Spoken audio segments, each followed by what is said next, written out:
نے مختلف پیغمبروں کے واقعات بیان کیے ہیں، جن میں ابراہیم علیہ السلام اور لوط علیہ السلام کا واقعہ بہت ضروری سمجھتا ہوں، کیونکہ ہمارے ہاں ہومو سیکشولیٹی بہت اسپیڈ کے ساتھ پھیل رہی ہے۔ 1990 تک میں کہا جاتا ہے کہ اس کو یورپ اور امریکہ میں بھی جرم سمجھا جاتا تھا، نفسیاتی بیماری سمجھی جاتی تھی، لیکن اتنے لوگ پیدا ہو گئے اس بیماری کے مرتکب کہ انہوں نے قانونی طور پر اس کو لیگل کر دیا۔ یہی فرق ہے اللہ کے قانون میں اور انسان کے بنائے ہوئے قانون میں۔ اللہ کسی کے جذبات سے متاثر نہیں ہوتا، اس کا کسی سے نہ مفاد ہے نہ نقصان ہے، وہ قانون بناتا ہے بندوں کے لیے، اور انسان جب قانون سازی کرتا ہے تو سب سے پہلے اپنا مفاد دیکھتا ہے۔ اگر اسمبلی میں چور بیٹھے ہوئے ہوں تو وہ کیسے حکم دیں گے کہ چور کا ہاتھ کاٹ دیا جائے؟ کیا خیال ہے بھائی؟ وہ حکومتی آرڈر نہیں دے سکتے وہ چور کا ہاتھ کاٹ دو، ان کو پتہ ہے کہ ہمارے ہاتھ کٹ جائیں گے سب سے پہلے۔ تو اللہ کا قانون کیا ہے؟ وہ ان تمام پابندیوں سے بالا تر ہے۔ اس نے حکم دے دیا چور کا ہاتھ کاٹ دو، اور اس میں چور کو تکلیف ہونی چاہیے، لیکن تکلیف ہمارے لبرل لوگوں کو ہو رہی ہوتی ہے۔ اچھا، قرآن میں اللہ نے متعدد مقام پر یہ واقعہ بیان کیا کہ ہمارے کچھ فرشتے خوبصورت شکل میں حضرت ابراہیم علیہ السلام کے پاس پہنچے۔ سورہ ہود نکال لو میں جلدی سے، تھوڑا سا ویٹ کر لیں پلیز کائنڈلی۔ وَلَقَدْ جَاءَتْ رُسُلُنَا إِبْرَاهِيمَ بِالْبُشْرَى قَالُوا سَلَامًا قَالَ سَلَامٌ فَمَا لَبِثَ أَنْ جَاءَ بِعِجْلٍ حَنِيذٍ۔ حضرت ابراہیم علیہ السلام کو جب آگ میں ڈالا گیا اور اللہ نے آگ کو ٹھنڈا کر دیا تو ابراہیم علیہ السلام نے ارادہ کیا کہ اپنے وطن کو چھوڑ جاتے ہیں، کیونکہ یہاں رہ کر دین پر چلنا ممکن نہیں۔ مسئلہ بھی یہی ہے کہ جس علاقے میں آپ کے لیے دین پر چلنا ممکن نہ ہو تو شرعاً یہ لازم ہے کہ آپ اس علاقے سے موو کر جائیں۔ ابراہیم علیہ السلام نے قربانی دی، اب بوڑھے تھے ابراہیم علیہ السلام، اولاد نہیں تھی۔ قرآن کہتا ہے وَلَقَدْ جَاءَتْ رُسُلُنَا إِبْرَاهِيمَ بِالْبُشْرَى، ہمارے کچھ پیغمبر جو نوجوانوں کی شکل میں آئے ابراہیم علیہ السلام کے پاس خوشخبری لے کے۔ خوشخبری کیا تھی؟ آگے دینی تھی انہوں نے، اولاد کی خوشخبری۔ قالوا سلاما، ابراہیم علیہ السلام نے سلام کیا، انہوں نے بھی جواب دیا۔ فما لبث، ابھی وہ بیٹھے ہی نہیں تھے، ان جاء بعجل حنیذ، اچانک بھنا ہوا بچھڑا لے کے آ گئے۔ ابھی بیٹھے تھے ہی کہ بنا ہوا بچھڑا پیش کر دیا۔ یہ مہمان کا کیا ہے میرے بھائی؟ اٹ از کالڈ اکرام۔ تو کیونکہ بہت سخی تھے ابراہیم علیہ السلام، اور اس سے بھی پتہ چلتا ہے کہ کھانے کی چیز کیا ہے، بھنے ہوئے بچھڑے، بھنے ہوئے بکرے، یہ کھایا کرو اپنے خرچے پہ۔ فما لبث فلما رأى أيديهم لا تصل إليهم، جب حضرت ابراہیم نے دیکھو دو وجہ سے نا، یہ ایسی خوراک تھی جس پہ فوراً ٹوٹ جانا چاہیے تھا فرشتوں، انسان اگر وہ ہوتے۔ ایک تو مرغوب چیز ہے، جتنا بھی پیٹ بھرا ہوا ہو، جب ایسی چیز آتی ہے سامنے، آدمی دو نوالے تو لازمی لیتا ہی ہے، ایک بات۔ دوسری بات یہ انسان کہتا ہے یار میزبان نے اتنا اکرام کیا کہ چھوٹا بچڑا ذبح کر کے پورا دمپخ بنا کے میرے سامنے لا کے رکھ دیا ہے، تو اس کا وہ کیا سوچے گا؟ اور تیسری بات یہ تو مسافر تھے نا، یہ تو اس علاقے کے تھے ہی نہیں، یہ تو ہو ہی نہیں سکتا تھا کہ ان کو بھوک نہ لگ رہی ہو۔ تین چیزیں ایسی تھیں جو اس بات کا تقاضا کر رہی تھیں کہ یہ فوراً بچڑے پہ ٹوٹ پڑتے۔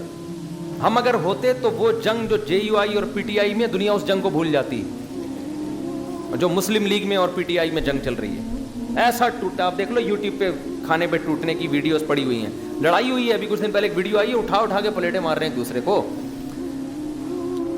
ابراہیم علیہ السلام نے دیکھا کہ ان کے ہاتھ اس طرح بڑھ ہی نہیں رہے ہیں کہ چلو ایک نوالا چکھ لیں۔ نکرہم واوجس منہم خیفہ، ابراہیم علیہ السلام کو ان سے وحشت ہوئی اور دل میں خوف محسوس ہوا۔ کیوں خوف محسوس ہوا؟ علماء کہتے ہیں اس لیے خوف محسوس ہوا کہ اس زمانے میں دستور یہ تھا کہ جو کسی کے گھر سے کھاتا تھا اس سے دشمنی نہیں کرتا تھا، اور جو دشمنی کرتا تھا وہ کھاتا نہیں تھا۔ کیوں؟ کہ بھئی اس کا احسان رہے گا، پھر ہم کس منہ سے اس سے لڑیں گے، کیسے ہم اس سے دشمنی کریں گے؟ بولے گا یار ہمارے گھر میں کھا کے بھی گئے ہو, پی کے بھی گئے ہو, سلام دعا بھی اچھی رہی ہے, اور اب دشمنی کرتے ہو. یہ غیرت آج کل مارکیٹ میں کیا چل رہی ہے؟ شارٹ. یہ لفظ شارٹ ہے, شارٹ نہیں ہے. مجھے پتہ ہے لوگ مجھے نیچے لکھ رہے ہوتے ہیں صاحب یہ شارٹ نہیں ہوتا, مجھے پتہ ہے یہ شارٹ لفظ ہے, لیکن شارٹ کہنے میں جو مزہ آتا ہے وہ شارٹ نہیں ہے. اور اب اس کا نتیجہ یہ نکلا ہے کہ شارٹ کا لفظ مارکیٹ سے شارٹ ہو گیا ہے. اب سب لوگ شارٹ ہی بول رہے ہیں. انگلش چینج ہوتی جا رہی ہے. شارٹ کا اپنا مزہ ہے, دیسی اسٹائل ہے نا شارٹ. اسکول بولو ایک سکول, فرق ہے نا. بعض لوگ اسکول میں پڑھتے ہیں اور بعض سکولوں میں پڑھتے ہیں. جو سکولوں میں پڑھتے ہیں وہ نہیں پڑھتے, اس کا مطلب انہوں نے پڑھا نہیں ہے. تو کیا تھا, یہ غیرت ختم ہو گئی ہے آج کل. جس تھالی میں کھائیں گے اسی تھالی میں چھید کریں گے. تو قرآن کہتا ہے ابراہیم علیہ السلام کو خوف پیدا ہوا. اس میں ایک اور سبق ملتا ہے. ہاں خوف یہ پیدا ہوا ہوگا کہ بھئی یہ دشمنی کے لیے آئے ہیں, کیونکہ اس علاقے کے بھی نہیں ہیں, غیر علاقے کے لگ رہے ہیں, کبھی اس محلے میں ان کو ہم نے دیکھا نہیں, یہ کوئی نقصان پہنچائیں گے. خوف پیدا ہوا. تو ایک تو یہ وجہ. دوسرا, پیغمبروں میں بھی خوف پیدا ہو سکتا ہے. تقویٰ کا یہ معیار کہیں بھی نہیں ہے کہ آپ کسی چیز سے ڈریں ہی نہیں. حضرت جی کو ڈر لگتا ہی نہیں ہے. حضرت جی رات کو اکیلے قبرستان سو جاتے ہیں, ان کو کچھ بھی نہیں ہوتا. کچھ چیزیں ایسی ہوتی ہیں جو انسان کی نیچر میں شامل ہیں, اس کو خوف پیدا ہوتا ہے.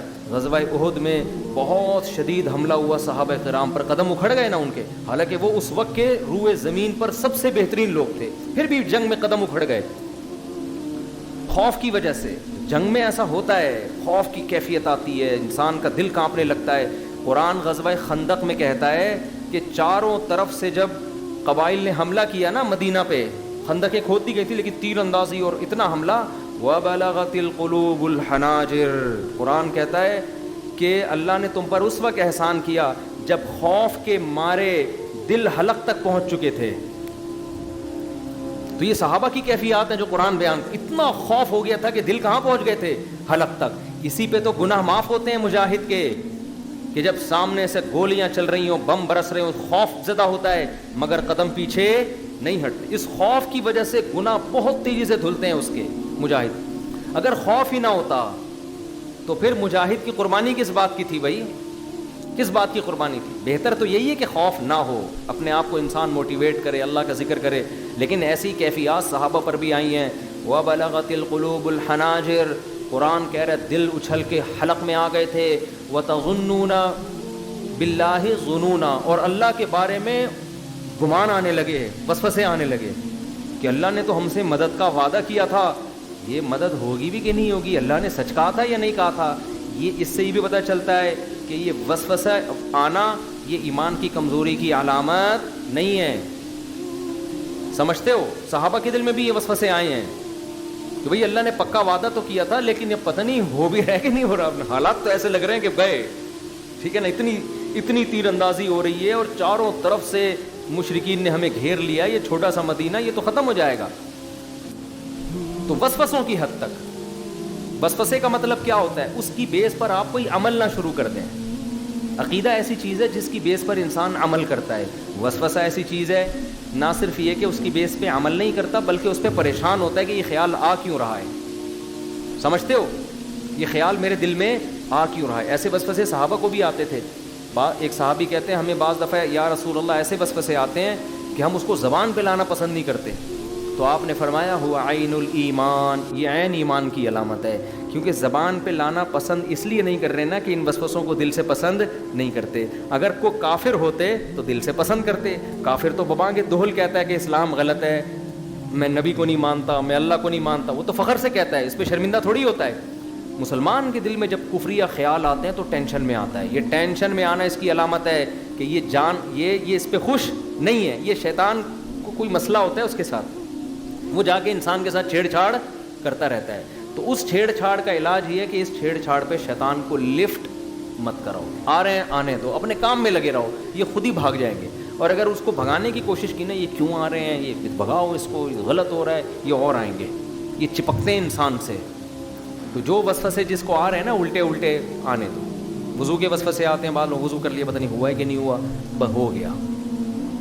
بار بار شیطان کہہ رہے ہیں نہیں ہوا بھائی, شاید یہ جگہ خوش رہ گئی. شیطان سے بولو بس ایسے ہی ٹھیک ہے, خوش رہ گیا نا, یہ نہیں بولو کہ نہیں خشک نہیں رہا ہے, گیلا ہوا ہے, اللہ کی قسم میں نے پورا وضو کیا ہے. اتنا لفٹ شیطان کو کرانے کی ضرورت نہیں ہے, یہ قسمیں مت اٹھاؤ, بس بول دو کہ ہاں بھائی وہ ہوا ہے, پورا وضو ہوا ہے. تو اس لیے شیطان کو زیادہ فری کرانے کی ضرورت نہیں ہے. اگر وہ کہتا ہے نہیں ہوا تو بولا ٹھیک ہے نہیں ہوا, میری نماز ایسے ہی ہو جائے گی. میں نے علماء سے سنا ہے کہ ایسے بھی ہو جاتی ہے, ایسے مریض کی نماز. تو واش روم میں بیٹھے ہوئے ہیں تو نکل ہی نہیں رہے, شاور کے نیچے ایک صاحب نے مجھے اندر سے فون کیا واش روم سے, 1 گھنٹے سے نہا رہا ہوں, تسلی نہیں ہو رہی کہ میں پورا گیلا ہوا ہوں کہ نہیں ہوا. میں نے کہا وہیں ڈوب کے مر جاؤ اسی پانی میں. میں نے کہا تھوڑا سا پانی لو یوں کر کے اس میں ڈوب, ایسی زندگی سے موت کیا ہے, بہتر ہے, بہتر ہے ایسی زندگی سے موت. تو پوری ٹینکی خالی کر دی, تو ابھی بھی تو نماز قضا کر دی اس چکر میں. تو وسوسے آتے ہیں, یہ مجاہدین کو بھی آ سکتے ہیں جب چاروں طرف سے یلغار, تو بھائی اللہ نے مدد کا وعدہ کیا تھا, کہاں گئی وہ مدد. یہ وسوسے کے درجے میں ہے, اس سے پریشان نہیں ہونا چاہیے, کیونکہ انسان ہے, لوہے کا بنا ہوا نہیں ہے, یہ مٹی کا بنا ہوا ہے, اس میں لچک رکھی ہے اللہ نے, یہ کبھی ادھر لڑکے گا کبھی ادھر. شیطان اپنی طرف کھینچ رہا ہے اور اللہ اپنی طرف, تو جس مقابلے میں جدھر لڑک گئے وہ اللہ اس آپ کو وہاں کا سمجھے گا. تو وسوسے آ رہے ہیں لیکن دین پر قائم رہے آپ, میدان جنگ میں وسوسے آ رہے ہیں پیچھے نہیں بھاگے آپ, تو بس اللہ آپ کی اس محنت کو قبول کرے گا. تو قرآن کیا کہتا ہے کہ ابراہیم علیہ السلام کے دل میں خوف پیدا ہوا, بھئی یہ تو قتل نہ کر دیں مجھے, کوئی نقصان نہ پہنچائے. تو جب انہوں نے دیکھا کہ ان کے دل میں خوف پیدا ہو رہا ہے, گھبرا گئے ابراہیم علیہ السلام. تو فرشتے کہنے لگے لا تخف, خوف نہ کریں, گھبرائیں نہیں, انا ارسلنا الی قوم لوط, ہم آپ کو کچھ نہیں کہنے آئے, ہم تو لوط علیہ السلام کی قوم کے پاس اللہ نے ہمیں بھیجا ہے. اصل میں تو ہم اس قوم کو تباہ کرنے کے لیے آئے ہیں, اصل میں تو ہم اس قوم کو تباہ کرنے کے لیے, آپ کو کوئی نقصان نہیں پہنچائیں گے. اور پھر کہنے لگے کہ اب ابراہیم علیہ السلام کو نا لوط علیہ السلام کی قوم پہ ترس آنا شروع ہوا کہ قوم ہے پوری برباد ہو جائے گی, ظاہر ہے اللہ کا عذاب تو ہلکا نہیں ہوتا. تو انہوں نے یہ کہہ کے ابراہیم علیہ السلام کی جب یہ کنڈیشن دیکھی تو ان کو ایک خوشخبری سنائی. وہ خوشخبری سنائی فبشرناہا باسحاق, کہ ابراہیم ہم اللہ کے فرشتے ہیں, آپ کو ایک بیٹے کی خوشخبری سناتے ہیں, وہ بیٹا پیغمبر ہوگا جس کا نام کیا ہوگا, اسحاق. ومن وراء اسحاق یعقوب, اور اسحاق کے بعد اسحاق کا بھی بیٹا پیدا ہوگا, اس کا نام کیا ہوگا, یعقوب. یہ دونوں پیغمبر ہوں گے. اب جب ابراہیم علیہ السلام کو یہ خوشخبری سنائی ہے تو حضرت ابراہیم کی بوڑھی زوجہ دروازے پہ کھڑی ہوئی تھی. جب کوئی مہمان آئے تو ان کی باتیں دروازے پہ کھڑے ہو کے سننا یہ جائز نہیں. خواتین کان لگا کے سن رہی ہوتی ہیں, خاص طور پر میں کسی گھر میں جاؤں نا اور بندہ میرے سامنے آ کے بیٹھ جائے تو رپورٹ یہ ہے کہ خواتین کان لگا کے سن رہی ہوتی ہیں, ہمارے شوہر کو دوسری شادی کی کہیں ترغیب تو نہیں دے رہی ہے, برباد تو نہیں کر رہا. تو میاں بھی میرے سامنے نا آہستہ آہستہ بات کر رہا ہوتا ہے, ڈر رہے ہوتے ہیں. تو یہ غیر اخلاقی حرکت ہے. لیکن وہ اس لیے دروازے پہ عین ممکن ہے کھڑی ہوں, ان کو خطرہ ہو کہ اجنبی لوگ ہیں, میرے شوہر کو کوئی نقصان نہ پہنچا دیں. تو جب ان فرشتوں نے یہ کہا کہ اللہ آپ کو بیٹے کی خوشخبری دیتا ہے, قرآن کہتا ہے فسکت وجہہا, وہ آئی ہیں ابراہیم علیہ السلام کی زوجہ اور اپنے ماتھے کو یوں کر کے مارا اور فضحکت, اور ہنسنے بھی لگیں اور کہنے لگی یا ویلتا, ہائے کم بختی. جیسے بوڑھی عورتیں کہہ رہی ہیں کم بخت کیسی باتیں کر رہا ہے, کہتی ہیں نا ناسو کم بختی کیسے باتیں کر رہے ہو, الیدو میں بھلا بچہ جنوں گی, وانا عجوز میں بڈھی, وہذا بالی شیخا, ان کی طرف اشارہ کیا ہے ہنس, یہ میرا میاں بڈھا, یہ بڈھا میں بڈھی, ہمارے اولاد ہوگی. اور ہنس بھی رہی تھی, کیسی باتیں کر رہے ہو بیوقوفوں والی, اور ایسے نا تعجب سے ماتھے پہ ہاتھ بھی مارا.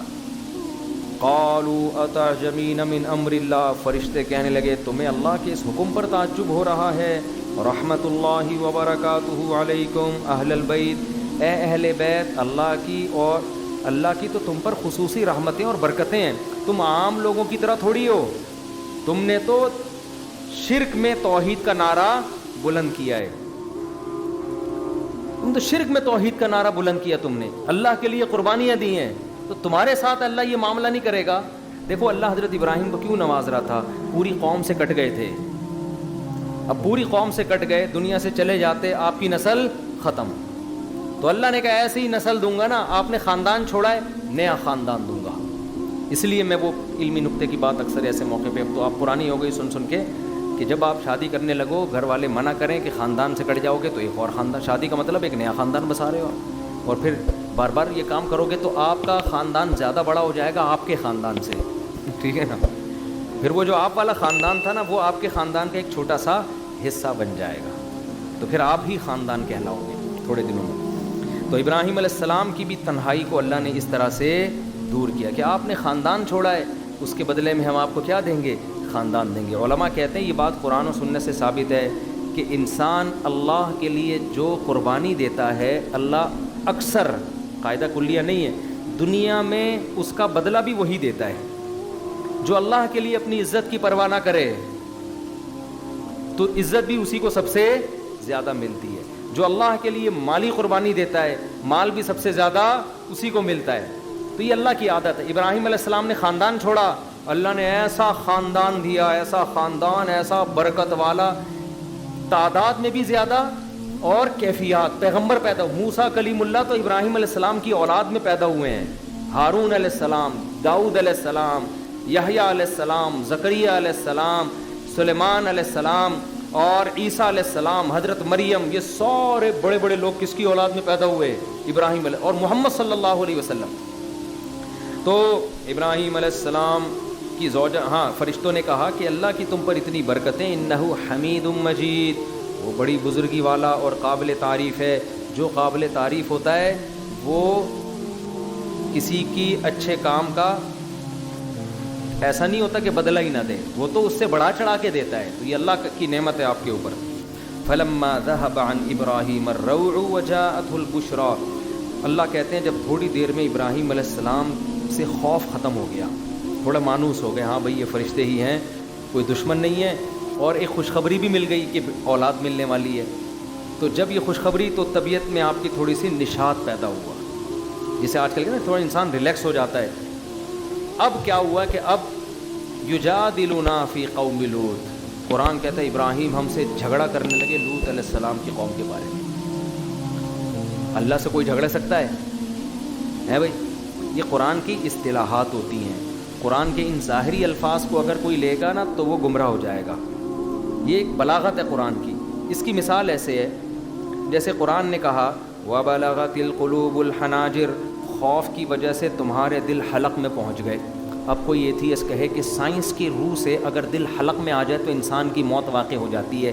سائنس اس بات کو تسلیم کرتی ہی نہیں ہے کہ دل حلق میں بھی آ سکتا ہے. حلق میں نوالا آ سکتا ہے, لڈو آ سکتا ہے, دل حلق میں, ہاں دل باہر کوئی دل پکا کے کوئی حلق میں لا سکتا ہے. تو آپ کیا کہو گے بھائی یہ فضول قسم کے اعتراضات کسی اور کے سامنے جا کے کرو.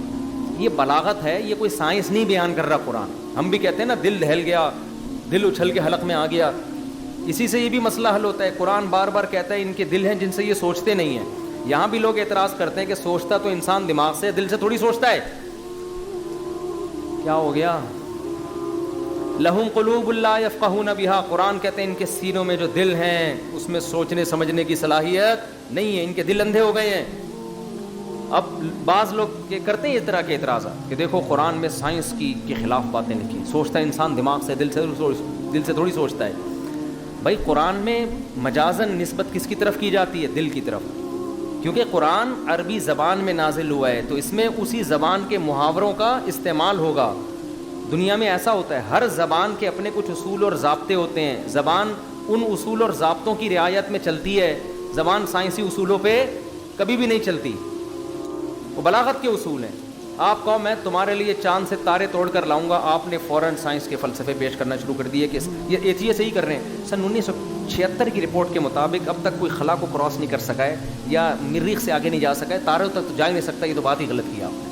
اس کو بولو گا اللہ کے بندے پٹانے کے موقع ملا تھا, اس کو پھنسا رہا تھا, تو نے سارا مسئلہ کیا کر دیا, خراب کر دیا. یہی کہے گا. تو قرآن دل کی طرف نسبت کیوں کرتا ہے؟ جب بھی ہم سوچتے ہیں نا تو سب سے پہلا اثر کس پہ پڑتا ہے؟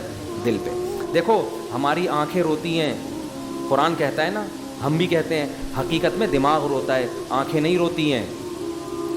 آنکھ سے تو صرف آنسو نکلتا ہے, دماغ آنکھ کو آرڈر دیتا ہے.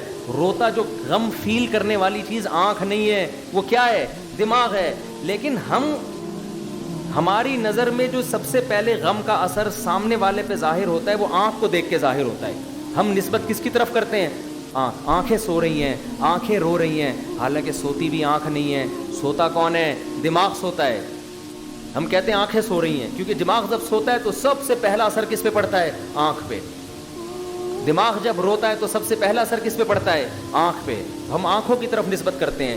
اسی طرح دماغ جب سوچتا ہے, محبت کرتا ہے یا خوف کرتا ہے, سب سے پہلا اثر کس پہ پڑتا ہے؟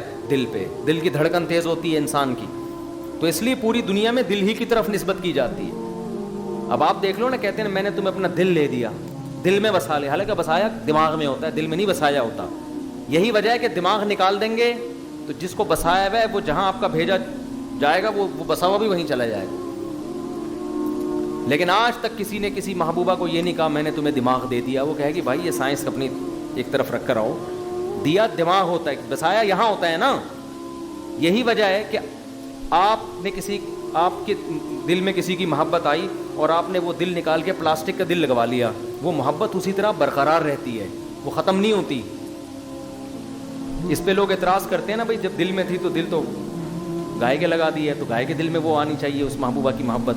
گائے کے دل میں نہیں, آپ ہی کے دل میں آئے گی, کیونکہ وہ روحانی دل ہے جس کا تعلق کس سے ہے؟ دماغ سے. تو جو لگے گا وہ اسی میں, سب چیز سافٹ ویئر سارے اسی میں انسٹال ہو جائیں گے. اب وہی دل دھڑکے گا اسی دماغ کی وجہ سے. تو یہ بلاغت کے قاعدے ہوتے ہیں, اس پہ سائنٹیفک اشکالات کرنا یہ پرلے درجے کی حماقت اور بے وقوفی ہے. تو صحابہ نے بھی اعتراض نہیں کیا تھا کہ ہمارے دل اچھل کے تو حلق میں نہیں آئے تھے یا رسول اللہ, قرآن کہہ رہا ہے. وہ سمجھتے تھے اس کا مطلب ہے یہ کنایا ہے خوف سے. تو اب اگر کوئی زیادہ سائنس کی باتیں کریں نا کہ یہ قرآن کی آیت سائنس کے خلاف ہے, تو اس سے کہا کریں کہ تو نے جو اپنی محبوبہ کو دل میں تیر بنا کے بھیجا تھا وہ ہٹا, مغز میں تیر وہ کہے گی اگر تیری کھوپڑی میں تیر گھسا ہوا ہے تو اس قابل ہی نہیں ہے کہ تجھ سے محبت کی جائے, تیری تو کھوپڑی صحیح نہیں ہے. تو ہر پاگل سے پاگل اٹھتا ہے, کچھ بھی اعتراضات کر کے بنا کے چلا جاتا ہے. خیر, تو بات یہ چل رہی تھی کہاں سے کہاں, یار اتنا لمبا ہو گیا حساب کتاب. تو ابراہیم علیہ السلام جب, ہاں قرآن کہہ رہا ہے ابراہیم اللہ سے جھگڑنے لگے. کس کے بارے میں؟ لوط علیہ السلام کے بارے میں. تو یہاں جھگڑنے کا لفظ اصل میں یہ بتانے کے لیے کہ بہت زیادہ لجاجت کرنے لگے کہ کسی طرح لوط علیہ السلام کی قوم بچ جائے. تو چونکہ بہت دعا مانگ رہے تھے, بہت اصرار کر رہے تھے, اس کو اللہ نے ایسے تعبیر کیا گویا کہ لڑ رہے تھے اللہ سے. جیسے کوئی بھکاری چپک جائے نا آپ سے, مانگ بھائی اللہ کے نام, آپ کہہ رہے ہو یار تو لڑ رہا ہے مجھ سے, یار تو کیا کر رہا ہے, تو لڑ رہا ہے مجھ سے. تو یہ بلاغت ہے قرآن کی کہ بہت زیادہ عاجزی کو اللہ نے تعبیر کیا لجاجت یعنی لڑائی سے.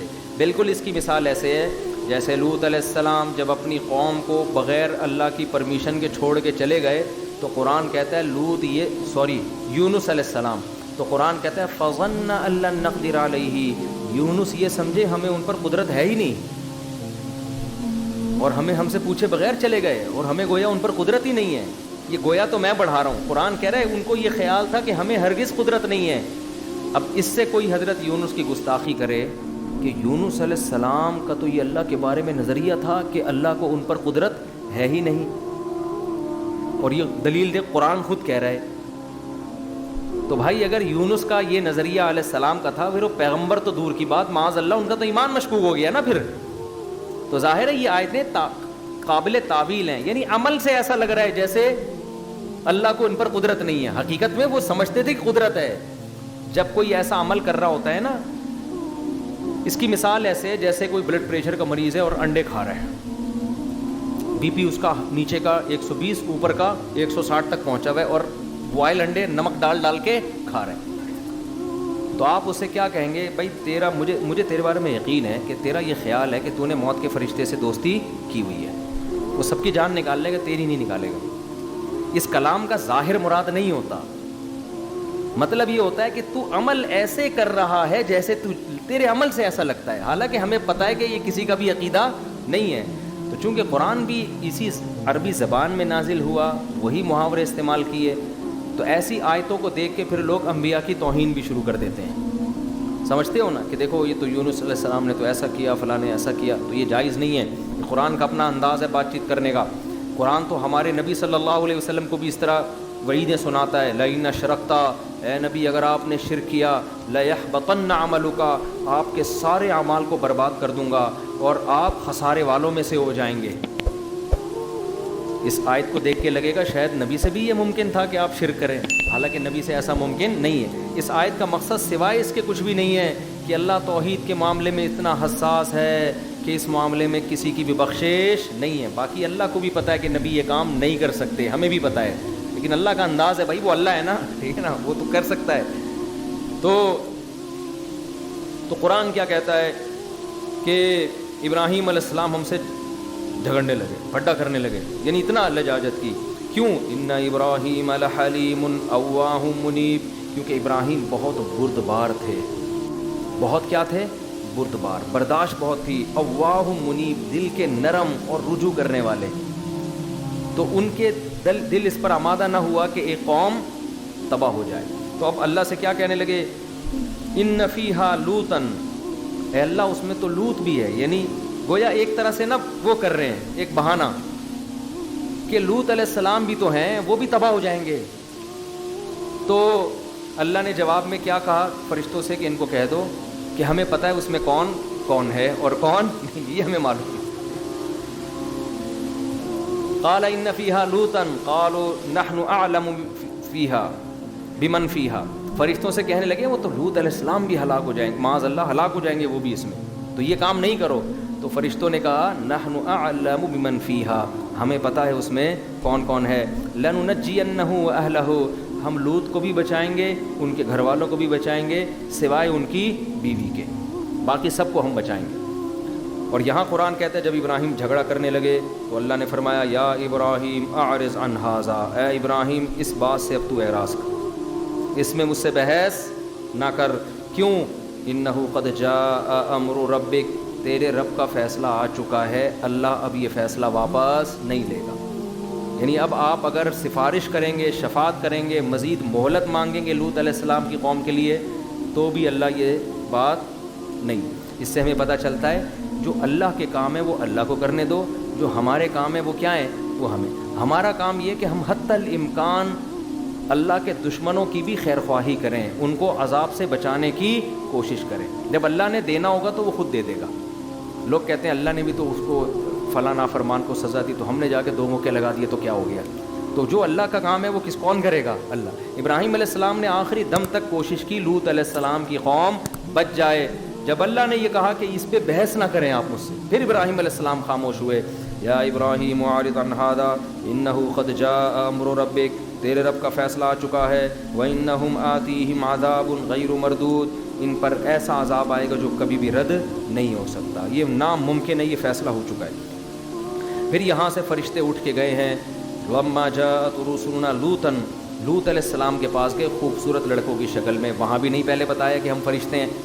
تو قرآن کہتا ہے لوط علیہ السلام ان کو دیکھتے ہی آپ کے چہرے پہ پریشانی کے آثار، سیء بہم، جیسے ناگواری آ جاتی ہے نا چہرے پر، یار یہ کہ مہمان دیکھ کے تو لوگ خوش ہوتے ہیں نا، لیکن سسرال والے آ رہے ہوں اچانک، اوپر سے آدمی یوں کر کے مل رہا ہوتا ہے، اندر سے بولتا ہے یار ساس کو بھی آج ہی آنا تھا، ٹھیک ہے، اگر وہ مستقل آ کے بیٹھ جائیں تو یہ سب جگہ ایسا نہیں ہوتا، کہیں کہیں ایسا ہوتا ہے۔ تو سیء بہم، قرآن کہتا ہے چہرے پہ ناگواری، حالانکہ پیغمبروں کے ظرف بڑے، ابراہیم علیہ السلام تو اتنا خوش ہوئے تھے مہمان آئے ہیں بھائی پہلے سے بچڑا لا کے رکھ دو، لوط علیہ السلام خوش نہیں ہوئے کیونکہ بے انتہا خوبصورت نوجوانوں کی شکل میں آئے۔ وہ سوچیں اللہ نے جن کو آزمائش کے لیے خوبصورت بنا کے بھیجا ہو وہ کتنے خوبصورت ہوں گے، کتنے خوبصورت ہوں گے۔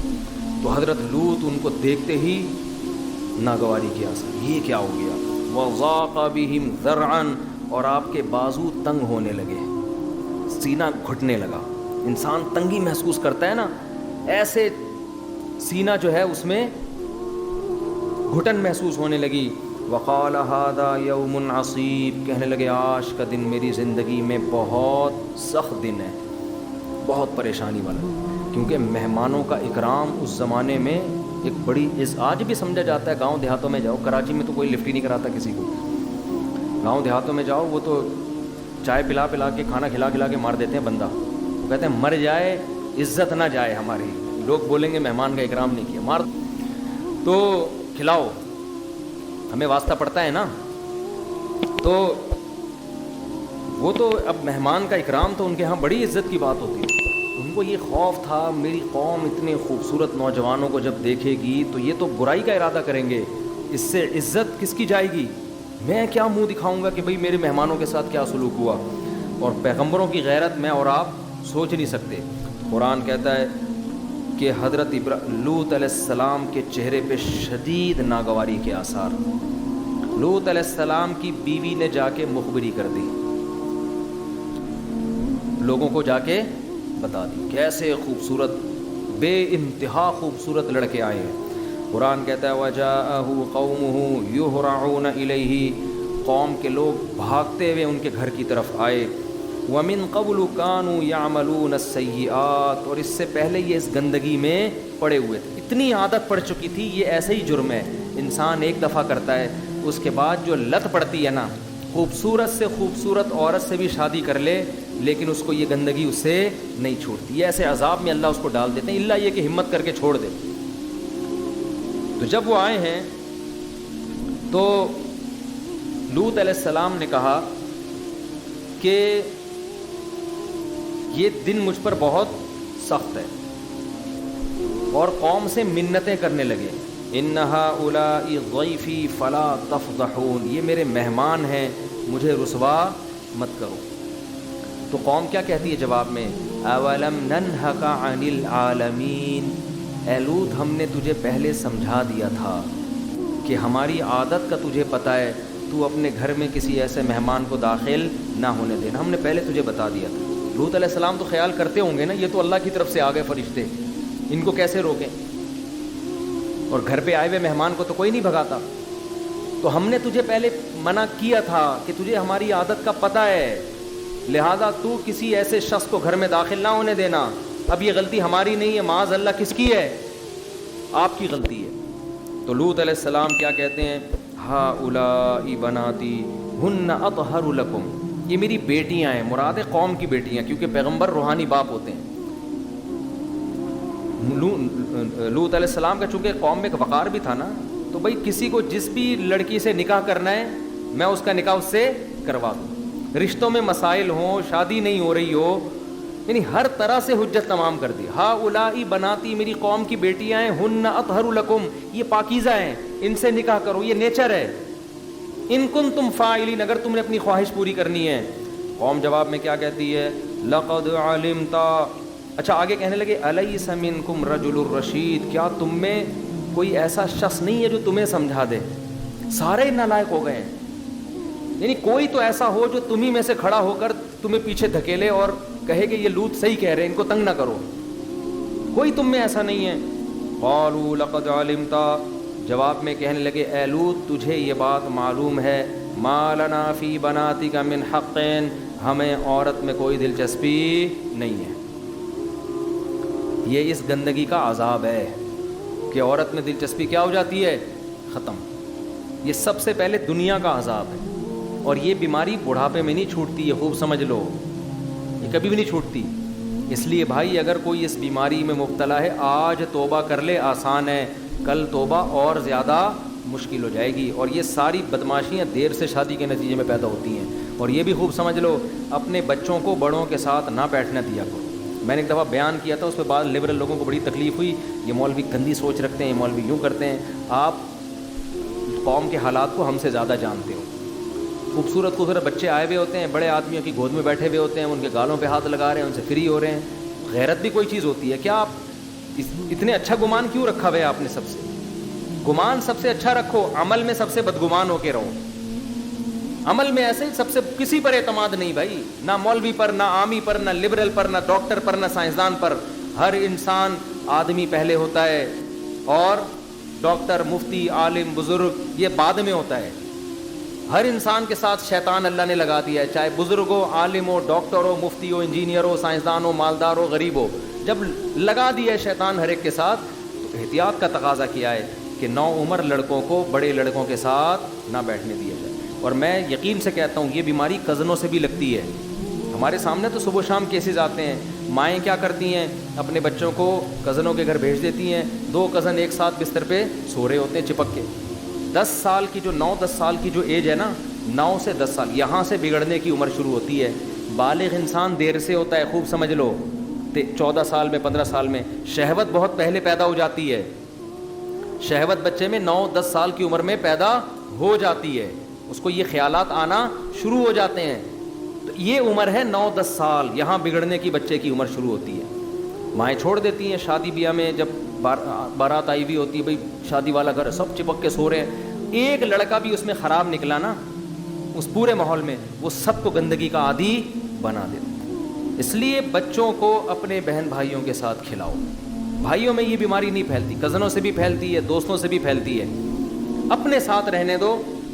کبھی کسی ان کی عمر کے لڑکوں کے ساتھ بھی ہاتھ کا مذاق نہ کرنے دو. ان سے بولو بھائی کھیلو, بنٹے کھیلو, مارم پیٹی کھیلو, چپک کے نہیں بیٹھو آپس میں. چپک کے سونے کی اجازت نہیں ہے. حدیث میں آتا ہے بچہ 10 سال کا ہو جائے اس کا بستر الگ کر دو. تو یہ معاشرے میں ہو رہا ہے. بڑے اچھے اچھے گھرانے کے لڑکے بگڑ جاتے ہیں. آپ کو تھوڑی بتائیں گے, ہمیں آ کے اپنی کہانیاں سنا رہے ہوتے ہیں کہ کیسے کس نے ہمیں تنگ کیا. پھر لوگ کہانیاں سنا رہے ہوتے ہیں کہ ہم برے نہیں تھے, ہمیں کسی نے اس طرح مس یوز کیا, پھر ہوتے ہوتے ہمیں یہ لت پڑ گئی, عادت پڑ گئی ہمیں, اب ہم چھوڑنا چاہتے ہیں نہیں چھوٹتی. اس میں سب سے بڑا کردار سب سے پہلے کس کا ہے؟ والدین کا. جو گھننے بنے ہوئے ہوتے ہیں, بچے چپک رہے ہیں, گودوں میں بیٹھ رہے ہیں, آپس میں ایک دوسرے کے جناب وہ گال پہ ہاتھ مار رہے ہیں, اور بڑی عمر کے لوگوں کے ساتھ بٹھایا ہوا ہوتا ہے. تو احتیاط کرنی چاہیے اس میں, تاکہ اس بیماری سے حفاظت رہے. میں نہیں کہہ رہا معاشرے میں سارے برے ہیں بھائی, 100 میں ایک برا ہو, اس ایک کی وجہ سے 99 سے بھی احتیاط کی جاتی ہے. اب احتیاط کا یہ معیار تھوڑی ہوتا بیٹا ان انکل سے ہاتھ نہیں ملانا, ان سے گلے مل لینا, یہ بہت نیک ہیں. یہ تو پھر عجیب سی بات ہو جائے گی نا بھائی. میں کہتا ہوں 100 میں ایک اگر انکل برے ہیں, 99 انکل اچھے ہیں, تو اب یہ تھوڑی بچے کو کہا جائے گا یہ اس ٹائپ کے جو انکل ہیں ان سے بچو, یہ والے آپ کو کیا پتہ کون سا کس ٹائپ کا ہے. تو آپ نے بچوں کو بولنا ہے بیٹا انکل کوئی بھی ہوں وہ انکل ہیں, آپ نے ان سے ریزرو رہنا ہے, ان سے دور رہنا ہے آپ, ٹھیک ہے نا. بس دور دور سے السلام علیکم, وعلیکم السلام, پتلی گلی سے نکلو, اس سے زیادہ نہیں فری ہونے دینا کسی کو. تو احتیاط کرنی چاہیے اس میں. تو خیر اب قوم کا دیکھو حشر کیا ہوا ہے. تو قوم کو ایسی ٹھڑک چڑھی ہوئی تھی کہ لوط علیہ السلام کہہ رہے ہیں کہ نکاح جس سے کہو گے میں تمہارا نکاح کرا دوں گا. وہ کہہ رہے ہیں ہمیں عورتوں میں کوئی رغبت نہیں ہے. قرآن ایک جگہ کہتا ہے لعمرک انہم لفی سکرتہم یعمہون, اے محمد صلی اللہ علیہ وسلم ہمیں آپ کی عمر کی قسم وہ لوگ نشے میں مدہوش تھے, شہوت دماغ پہ چڑھی ہوئی تھی ان کی, ذرا بھی خیال نہیں تھا کہ یہ پیغمبر پاک سیرت ہے. دیکھو انسان کتنا ہی برا ہوتا ہے, سامنے والے کی داڑھی دیکھ کر, اس کے چہرے کا نور دیکھ کر, اس کی پاکیزہ زندگی دیکھ کے اس پہ ترس آ جاتا ہے کہ یار یہ گندگی کرنی ہے کسی اور کے ساتھ جا کے کر لو. یہ تو قوم کے بزرگ ہیں, یہ تو تہجد گزار ہیں, یہ تو سخی ہیں. ہوتا ہے نا انسان کہ یار چھوڑو. ہم نے بعض ڈاکوؤں کو دیکھا ہے. ایک مولوی صاحب نے مجھے اپنا واقعہ سنایا کہ فیکٹری میں ڈکیتی ہوئی, سب کی جیبوں سے ڈاکوؤں نے موبائل دیا, پیسے لیے, کہہ رہے میں ٹوپی پہن کے اور میری داڑھی نا ایسے بیٹھا ہوا تھا, تبلیغ سے نئے وقت لگا کر آئے تھے. سر میرے سے بھی لے لیا سب کچھ, کہہ رہے پھر آخر میں جانے سے پہلے مجھے بتا رہا وہ ایسے کہتے ہیں ایسے ادھر تو مولوی لگ رہا ہے, تھوڑا سا شکل سے شریف آدمی لگ رہا ہے. ڈاکو نے یہ لے, اور اپنی طرف سے بھی کچھ حرام پیسے تھے وہ, چلو شاباش انجوائے کرو لائف کو. غلط کیا ڈاکو نے, لیکن تھوڑی سی اس میں بھی کیا آ گئی, تھوڑی سی غیرت آ گئی. یار داڑھی دیکھ لو. بعض لوگ لڑکیوں کو چھیڑتے ہیں, لیکن پردے والی لڑکی کو دیکھ کے تھوڑی ان کو غیرت آ جاتی ہے. وہ بے پردے کو بھی چھیڑنا غلط ہے. ایسا نہ ہو کہ آپ کہیں کہ چلو وہ والا چھیڑنا کم, وہ تو غلط ہے, لیکن پردے والی کو چھیڑنا اور زیادہ غلط ہے. کہ بھائی یہ تو اسکارف لے کے جا رہی ہے, یہ تو پردہ کر رہی ہے, کوئی ایسی خاندان کی لگ رہی ہے جو ان چیزوں کو پسند نہیں کرتے. وہ بھی نہیں پسند کرتی, لیکن یہ زیادہ پسند نہیں کرتی. تو ان کو اتنا بھی خیال نہیں آیا کہ ان لوط علیہ السلام کی حالت دیکھو اس وقت کیا ہو رہی ہے. تو قرآن کہتا ہے لعمرک انہم لفی سکرتہم یعمہون, آپ کی عمر کی قسم یہ لوگ اس وقت نشے میں مدہوش ہو چکے تھے. پھر لوط علیہ السلام نے جب دیکھا مان نہیں رہے ہیں تو کہنے لگے لو ان لی بکم قوتا, کاش میرے پاس طاقت ہوتی. آج کتنے کمزور, اکیلا ہوں, چند لوگ میرے ساتھ ہیں جو ایمان لے کر آئے ہیں, میری اپنی بیٹیاں اور بیوی بھی انہی کے ساتھ ہے. کاش میرے بازوؤں میں طاقت ہوتی او آوی الی رکن شدید، یا کوئی تم میں سے میرے ساتھ ہوتا، کوئی اس وقت تم لوگوں میں سے ایسا ہوتا جو میری صف میں آ کے کھڑا ہو کے تمہیں سمجھا رہا ہوتا، اس کی پناہ میں چلا جاتا. کچھ بھی نہیں ہے. جب فرشتوں نے دیکھا نا کہ ایسی قسم پرسی کی حالت لوط علیہ السلام کی ہو گئی ہے، شدید ٹینشن میں. دیکھو اللہ کا وہی معاملہ ہوا نا جو فرعون اور حضرت موسیٰ کے واقعے میں. ان کو جب اللہ نے پریشانیوں میں ڈالا ہے بنی اسرائیل کو، تو پریشانیوں کی انتہا پہ جب لے گیا ہے نا اللہ کہ اب بچنے کا کوئی راستہ تمہارے لیے ہے نہیں، اور وہ کہنے لگے مر گئے، اس وقت اللہ نے ان کو نجات دی. اور فرعون کو جب اللہ کامیابی کی انتہا پہ لے کر گئے ہیں کہ اب تو پوری بنی اسرائیل آپ کے کنٹرول میں، آگے دریا ہے پیچھے فرعون ہے، اب یہ کہیں نہیں بھاگ سکتے. فرعون اپنی کامیابی کی انتہا کو پہنچ چکا تھا اور بنی اسرائیل اپنی ناکامی کی انتہا کو، اور ایک دم اللہ نے معاملہ کیا کیا ہے، پلٹا ہے کہ بنی اسرائیل کو کامیابی کی انتہا تک پہنچا دیا اور فرعون کو ناکامی کی انتہا تک. یہ اللہ آزماتا ہے نیک لوگوں کو، اللہ پریشانیوں کی انتہا تک پہنچا کے آزماتا ہے، اور بروں کو اللہ آسائشیں دے دے کے سنستدرجہم، قرآن کہتے ہیں ہم آسائشیں دیتے ہیں تاکہ گناہ میں انتہا کو پہنچے، تاکہ ہم ان کو عذاب دیں، حجت تمام ہو جائے. اللہ عذاب دے تو اللہ کو بھی ترس نہ آئے ان کے اوپر کہ میں نے ان کو مہلت نہیں دی تھی، ان کو موقع ہی نہیں ملا ایسا. تو اب لوط علیہ السلام کئی سال سے قوم کو سمجھا رہے ہیں لڑکوں سے بدفعلی مت کرو، عورتیں پیدا کی ہیں. وَتَذَرُونَ مَا خَلَقَ لَكُمْ رَبُّكُم مِّنْ أَزْوَاجِكُمْ، جن عورتوں کو اللہ نے تمہارے لیے پیدا کیا ان کو چھوڑ دیتے ہو تم، اور تم لڑکوں کی طرف آتے ہو. أَتَأْتُونَ الْفَاحِشَةَ مَا سَبَقَكُم بِهَا مِنْ أَحَدٍ مِّنَ الْعَالَمِينَ، ایسی بے حیائی کر رہے ہو جو اس کائنات میں اس سے پہلے کسی نے بھی نہیں کی، کیونکہ نیچرل نہیں ہے، یہ تو ایک دوسرے سے سیکھتے ہیں لوگ، جو نہیں رینگ رہی، اور اللہ کے عذاب سے بھی ڈرا رہے ہیں. تو بجائے عذاب آنے کے کیا ہو رہا ہے، گناہ اور زیادہ آسان. اسی خوش فہمی میں آتا ہے گناہ گار کہ یار میرے لیے گناہ آسان ہو رہے ہیں، اگر اللہ ناراض ہوتا تو عذاب دیتا نا، اور آسانیاں کیوں پیدا کر رہا ہے. میں مثالیں دیتا ہوں نا، پہلے زنا کرنا مشکل تھا، اب کیا ہو گیا ہے، بولو آسان. زنا کے خلاف علماء تقریریں کرتے تھے، زانی پر یہ عذاب، زانی پر یہ، زانی کہتے تھے ہم پر تو کوئی عذاب نہیں آیا، بلکہ اب زنا اور زیادہ سستا اور زیادہ آسان. بعض تو اچھے اچھے گھرانوں کی لڑکیاں زنا کر لیتی ہیں، میرے تو پاؤں سے زمین نکل جاتی ہے جب میں ایسے واقعات سنتا ہوں نا. پہلے کوئی فحش فلمیں دیکھنے کے لیے مخصوص سینما گھر تھے، چھپ چھپا کے جاتے تھے لوگ، اب ہر ایک کے موبائل میں سہولت موجود ہے، انٹرنیٹ پہ سہولت موجود، جو گند دیکھنا چاہو. تو گناہ مشکل ہونے کے بجائے کیا ہو رہا ہے، آسان. اور گناہ گار یہ کہہ رہے ہیں اللہ کا عذاب تو آیا نہیں، میں نے تو اتنی فلمیں دیکھ لی، میں نے تو اتنے زنا کر لیے، میں نے تو اتنا یہ کر لیا. او بھائی یہ اللہ کا عذاب نہ آنا زیادہ بڑا عذاب ہے. اللہ کی رحمت یہ گناہ کرو فوراً چپت لگ جائے، انسان کا بچہ بن جائے آدمی. صحابہ کے ساتھ ایسا ہی ہوتا تھا، گناہ کرتے تھے فوراً سزا ملتی تھی، یہیں دھل دھلایا جاتا تھا معاملہ. کتنے واقعات ہیں حدیث میں. ایک صحابی ایسے زنا ہوا، جوہینہ قبیلے کی تھی، یا رسول اللہ سزا جاری کریں میرے اوپر، رجم کریں. آپ نے چہرہ پھیر لیا، دوبارہ آئیں، آپ نے فرمایا تم تو حمل سے ہو، نہیں پھر دوبارہ آئیں، کا سزا جاری. وہ چاہ رہی تھی کہ یہ پتھروں سے مار کے مجھے ہلاک کر دیں، یہیں دھل دھلا جائے میرا گناہ، کیونکہ ان کو پتا تھا زنا ہو تو گیا ہے مگر اس کی سزا آخرت میں کتنی بڑی ہے. یا رسول اللہ مجھے سزا دیں. آپ نے پھر چہرہ پھیر لیا، تیسری دفعہ آئیں، پھر چوتھی دفعہ آئیں، پھر آپ نے کہا تمہارے پیٹ میں بچہ ہے، بچہ جل لیا، پھر آئیں، اب سزا دیں مجھے.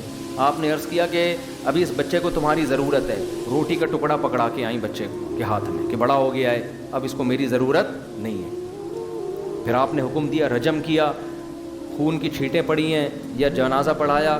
تو حضرت عمر نے اعتراض کیا، یا رسول اللہ ایک زانی عورت کا آپ جنازہ پڑھا رہے ہیں. نبی نے فرمایا لقد تابت توبتاً لو قسمت بین 70 من اہل المدینہ لوسعتہم. اللہ کی قسم ایسی توبہ کی ہے 70 کبیرہ گناہ گاروں میں بانٹی جائے تو سب کی مغفرت ہو جائے. ان کو پتا تھا بھائی گناہ ہلکی چیز نہیں ہے، پتھر مروا دیے. حضرت ماعز رضی اللہ تعالیٰ عنہ ہے، مجھ سے زنا ہوا ہے یا رسول اللہ، شادی شدہ ہوں. آپ نے وہاں بھی چہرہ پھیر لیا، پھر دوبارہ ہے، پھر تیسری بار، پھر چوتھی بار، پھر آپ نے حکم دیا رجم کرو. انہیں بھی پتھروں سے اسی طرح سے ہلاک کیا گیا. وہ خوش قسمت تھے خدا کی قسم. میں یہ نہیں کہہ رہا کسی نے زنا کیا تو اپنے آپ کو پتھر مروا دے جا کے، اب تو حد جاری کرنے کی حکومت بھی نہیں ہے اور خود سے کرنا بھی نہیں ہے، یہ تو صحابہ کا تقویٰ تھا. لیکن توبہ تو کرے نا اللہ سے گڑ گڑا کے، اللہ تیرا عذاب آنے سے پہلے مجھے دوبارہ موقع نہ دینا زنا کا، اور مجھے عذاب ٹال دے، میں توبہ کر چکا ہوں. شکر کرے ابھی تک عذاب آیا نہیں ہے، اس غنیمت سے فائدہ اٹھا کے توبہ میں جلدی کرے. اور آج گناہگار کیا کر رہا ہے، چونکہ نہیں آیا ایک اور دفعہ کر کے دیکھو، پھر بھی نہیں آئے گا، پھر کر کے دیکھو کچھ نہیں ہوتا، پھر کر کے دیکھو کچھ نہیں ہوتا. ابے ہم تو کتنے عرصے سے کر رہے ہیں، زنا کر رہے ہیں، یہ کر رہے ہیں، وہ کر رہے ہیں، کوئی عذاب نہیں ہے، کوئی کچھ نہیں ہے. یہ ساری کہانیاں وہ تھیں جو پہلے قومیں پیغمبروں کے ساتھ کرتی تھیں. کوئی عذاب نہیں آتا، کوئی عذاب نہیں آتا. وہی ان چیزوں سے متاثر نہ ہو، کیونکہ دنیا میں عذاب نہیں بھی آیا، اللہ نے موت کا ایک دن رکھا ہے، اور موت کے وقت توبہ قبول نہیں ہوگی. اس لیے خوش قسمت ہوا ہے جو پہلے توبہ کر لے. تو قوم کیا سمجھ رہی ہے، اتنے خوبصورت نوجوان ہیں، تو قوم کیا کہہ رہی ہے کہ کوئی نصیحت اثر نہیں کر رہی، اور سمجھ رہی ہم بڑے خوش قسمت ہیں. لوط علیہ السلام عذاب کا کہہ رہے تھے، لیکن یہاں تو اور ہماری عیاشی کا سامان پیدا ہو رہا ہے. تو جب لوط علیہ السلام کی سخت قسم پرسی کو دیکھا اللہ نے کہ گھٹے جا رہے ہیں اور کہہ رہے کاش میرے بازوؤں میں طاقت ہوتی، کاش ایسا ہوتا، ایسے موقع پہ انسان یہی کر رہا ہوتا ہے نا. تو پھر اللہ نے فرشتوں کو کہہ دیا کہ ان کو بتا دو. تو کیا کہنے لگے، یا لوط انا رسول ربک، ہم تیرے رب کے بھیجے ہوئے فرشتے ہیں، ہم انسان نہیں ہیں. لن یصلوا الیک، یہ ہرگز تجھ تک نہیں پہنچ سکتے. یہ نہیں کہا کہ ہم تک نہیں پہنچ سکتے، اس لیے کہ اس کا تو سوال ہی پیدا نہیں ہوتا نا. ہم تو فرشتے ہیں اور بہت پاورفل فرشتے ہیں، وہ طاقت کا تو ان کو ابھی اندازہ ہو جائے گا. ہم تو یہ بتا رہے ہیں تجھ تک بھی نہیں پہنچ سکتے، یہ ناممکن ہے. لن عربی میں آتا ہے لن یصلوا، ہرگز یہ ممکن نہیں ہے. لہذا یہ ٹینشن تو تجھے ہو رہی ہے نا، یہ تو نکال دے ذہن سے. لن یصلوا الیک فاسری باہلک بقطع من اللیل، اور اب تو نے کرنا کیا ہے، اپنے گھر والوں کو لے کے، جو بھی ہے سارا خاندان لے کے آپ راتوں رات اس حصار سے باہر نکل جائیں. اللہ ان کی آنکھوں پہ پٹی باندھ دے گا، ان کو آپ نظر نہیں آؤ گے، آپ ان کو نظر نہیں آؤ گے، اور آپ یہ اپنے بیوی اور اپنے سارے گھر والوں کو لے کے نکل جاؤ. پھر ہوگا کیا، وَلَا يَلْتَفِتْ مِنْكُمْ أَحَدٌ، آپ نے یہاں سے نکلنا ہے اور پیچھے مڑ کے کسی نے نہیں دیکھنا اس بستی کی طرف. جب کسی بستی پہ اللہ کا عذاب آ رہا ہوتا ہے نا، تو شریعت میں حکم نہیں ہے کہ کھڑے ہو کے تماشا دیکھو، شریعت میں حکم ہے وہاں سے بھاگ جاؤ، کیونکہ وہ قدرتی حادثہ نہیں ہے، وہ اللہ کا قہر ہے. اس کو دیکھنے کے لیے بھی، یہ دیکھنا بھی اس کی علامت ہے کہ آپ اپنے آپ کو بڑا فنٹر سمجھتے ہو. تبھی تو حدیث میں آتے ہیں قوم عاد اور قوم سمود کے نشانات پر جب نبی گزرتے تھے چہرہ ڈھانپ لیا کرتے تھے خوف کی وجہ سے، کہ ہم اس مناظر کو بھی نہیں دیکھنا چاہتے. ہم تو عافیت چاہتے ہیں بھائی، ہمیں کون چاہتا ہے کہ میں ہاتھ سے اپنی آنکھوں سے دیکھوں، بس اللہ عافیت والی زندگی دے ہم سب کو. تو کہا کہ پیچھے مڑ کے نہ دیکھنا. لیکن فرشتوں کو معلوم تھا کہ لوط علیہ السلام اپنے سارے خاندان سے کہیں گے کہ پیچھے مڑ کے نہ دیکھو، تو کوئی بھی نہیں دیکھے گا، کیونکہ سب کا ایمان تھا کس پر، لوط علیہ السلام پر. ان کی بیوی کا ایمان نہیں تھا، اس کو کچھ تکلیف ہوگی اور وہ پیچھے مڑ کے دیکھے گی، وہ دیکھے گی دیکھوں عذاب آ بھی رہا ہے کہ نہیں آ رہا. یہ ہوتا ہے نا، کنفیوژن ہوتی ہے نا.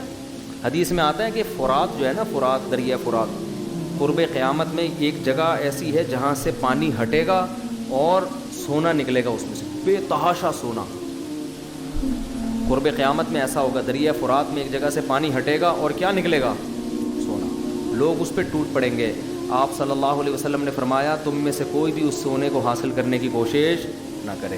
اب جس نے یہ حدیث سنی ہوئی ہے اور نبی پر ایمان ہے کہ بھئی یہاں سے سونا لینا، خزانہ لینا اللہ کے عذاب کا ذریعہ ہے، یہ نبی نے پہلے بتا دیا، اس کی نظر میں سونے کے پہاڑ نکل جائے، سونے کے زیور نکل جائیں، سکے نکل جائیں، ڈائمنڈ نکل جائے، وہ ان کو لفٹ نہیں کرائے. یا بھئی یہ تو نبی نے پہلے بتا دیا. لیکن جس کو نبی کی باتوں پہ یقین نہیں ہے، جب وہ لوگوں کو دیکھے گا سونا شاپر میں بھر بھر کے لے کے جا رہے ہیں بھئی، وہ 2-4 نوالے تو لینے کی کوشش کرے گا وہاں سے. تو اس میں یہ بھی داخل ہے، جب کوئی ٹرین کا حادثہ ہو، بسیں الٹتی ہیں، لوگوں کی جیبوں میں پیسے پڑے ہوتے ہیں، گولڈ ہوتا ہے، کبھی بھی اس گولڈ کو ہاتھ لگانے کی کوشش نہ کرو. اس پہ بھی اللہ کا عذاب آتا ہے کہ وہ قسمہ پرسی میں پڑے ہوئے ہیں اور تم ان کی جیبوں سے کیا کر رہے ہو، پیسے نکال رہے ہو. ایک آدمی کہتا ہے میں نے کچھ دن پہلے ایک ڈاکو کو پکڑا، میں ڈاکو کو پکڑا ہوا ہے, دوسرا بندہ میری جیب سے موبائل نکال کے لے گیا.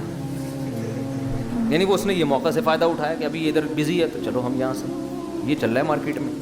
تو کراچی ہے بھائی, جس کو جو موقع ملتا ہے نا وہ کوئی موقع ضائع نہیں جانے دیتا. غیرت کا سودا کر لو یار, تو پھر جو مرضی بن جاؤ. زلزلہ آیا تھا, کتنے لوگوں نے بے شرمی دکھائی ہے, میتیں لاشیں پڑی ہوئی ہیں اور لڑکیوں کے گولڈ نکال نکال کے, عورتوں کے سے نا زیور نکال نکال کے جا رہے ہیں. چھوڑ دو یار, اللہ دینے والا ہے. عزت کے ساتھ, غیرت کے ساتھ, 2 سوکھی روٹی کے نوالے, سوکھی روٹی کے 2 نوالے وہ اس پراٹھوں سے اور برگر سے اچھے ہیں جو بے غیرتی کے ساتھ حاصل ہو. تو اب جلدی سے میں اس کو مضمون کو سمیٹتا ہوں. تو اپنی گھر والوں کو آپ لے جائیں, لیکن بتا دیا کہ آپ کی بیوی پیچھے مڑ کے دیکھے گی, اور جب آسمان سے پتھر برسیں گے تو ایک پتھر اس کے سر پہ بھی آ کے لگے گا کہ یہ پیچھے مڑ کے اس نے دیکھا کیوں. اور اللہ ویسے بھی اس کو ہلاک کرنا چاہتے تھے. پھر فرمایا ان موعدہم الصبح, آپ تو راتوں رات نکل جائیں, باقی اس قوم پر عذاب آئے گا صبح کے وقت. جیسے ہی صبح صادق ہوگی, آج کی تاریخ, آج کی ڈیٹ جو اسلامی لحاظ سے ڈیٹ ہے چینج ہوگی, اس قوم پر عذاب آ جائے. حضرت لوط اتنے پریشان تھے کہ وہ ٹائم دیکھنے لگے کہ صبح صادق میں تو بہت ٹائم ہے. یعنی اتنے ٹینشن میں آ گئے تھے کہ وہ چاہ رہے تھے یہ جلدی ہلاک ہوں تاکہ میری جان بچے, ایسا نہ ہو اس دوران یہ کچھ کر لیں. تو فرشتوں نے تسلی دی, الیس الصبح بقریب, اے لوط کیا صبح قریب نہیں ہے, بہت کم ٹائم رہ گیا صبح ہونے میں, پوری رات تو اسی جھگڑے میں لگ گئی ہے آپ کی, تو صبح میں زیادہ دیر کیسی تسلیاں دے رہے ہیں. اور اس سے پتہ چلتا ہے لوط علیہ السلام پریشان کتنے تھے کہ بھائی صبح میں تو بہت دیر ہو جائے گی. پھر قرآن کہتا ہے فلما جاء امرنا, جب ہمارا حکم آیا, جعلنا عالیہا سافلہا, ہم نے زمین کے اوپر کے حصے کو نیچے کر دیا, ایسے پلٹ دیا. وامطرنا علیہا حجارہ, اور ہم نے آسمان سے پتھر برسائے. اب علماء مفسرین کہتے ہیں یا تو پتھر پہلے برسے ہیں اور الٹا بعد میں, کیونکہ واؤ کے ساتھ ہے, دونوں کام ہوئے ہیں. اس میں اللہ نے ترتیب نہیں بیان کی, یوں نہیں کہا فجعلنا, فامطرنا نہیں کہا, تو وامطرنا, تو دونوں کام ہوئے ہیں. یا تو ایسے ہی ہوا کہ زمین کو الٹا پہلے ہے, پھر مزید رسوا کرنے کے لیے پتھر برسائے, اور یا ایسے ہوا کہ پہلے اللہ نے قوم پہ آسمان سے پتھر برسائے ہیں اور پھر ان کے نشانات ختم کرنے کے لیے زلزلہ لا کے زمین کو بالکل الٹ دیا. مسومۃ عند ربک, اللہ کہتے ہیں پتھر نشان زدہ تھے. جس پتھر نے جس کے سر پہ جا کے لگنا تھا اس پتھر کو وہی آرڈر دیا گیا تھا.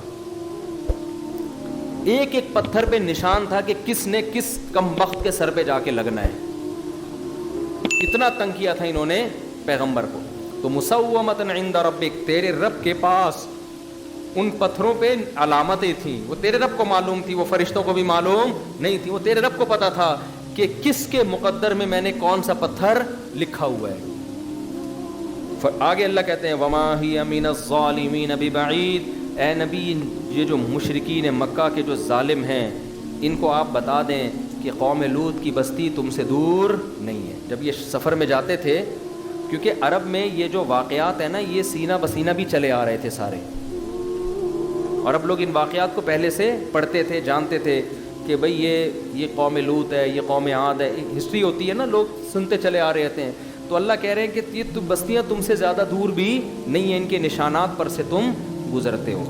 تو اس سے بھائی ہمیں کیا سبق ملتا ہے, وقت بہت زیادہ ہو گیا, کہ اپنے آپ کو اس گندی عادت اور لعنت سے بچائیں.